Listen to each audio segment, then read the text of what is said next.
Okay, this is a little video to show you a work in progress I've got at the moment. I've constructed a linear amplifier.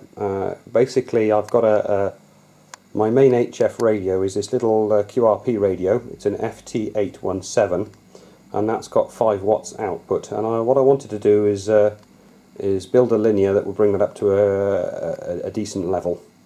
Okay, in the UK the limit is 400 watts, so my target was to try and achieve 400 watts output from the amplifier. Okay, a little bit of detail about the amplifier itself. The amp is based on a couple of Mosfet devices. These are SD2943s, and they are rated at 350 watts each. So potentially the amp could make 700 watts, but I don't want to go anywhere near that sort of level. Just want to keep things sensible. So just a little bit of information about the amp itself. This is the input side here. That's from the radio. There's a little input matching transformer. This is a 5-volt regulator that supplies the bias to the transistors themselves.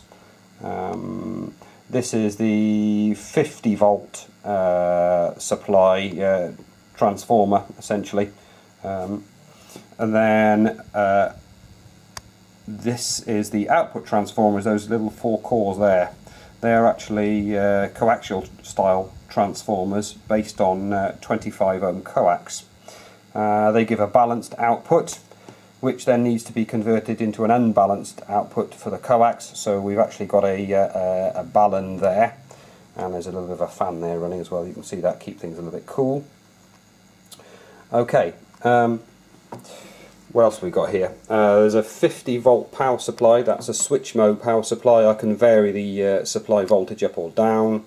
That's got a maximum rating of about 20 amps. So it's just about capable of supplying my needs for this project. Okay, on the output of the amplifier we have a bird power analyzer there. That'll give me a digital readout of the RF power out of the amp. Okay, if we look in there a second, yeah, there we go. There's the slugs. You've got a 1000 watt slug for forward and 50 watt slug for reflected, but we're just going to measure forward power today. On the output of the power meter we have a large dummy load. Now that's a bird dummy load. That's 600 watts continuous rating. Okay.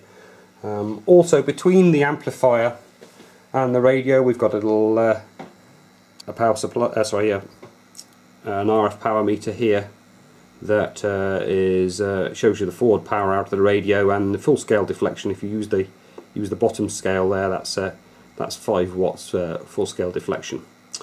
Okay, so we'll see what the amplifier can produce. We're actually on where are we? We're on the 20 meter band, down the CW end of the 20 meter band.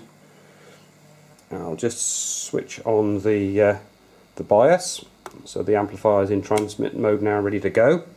And then we'll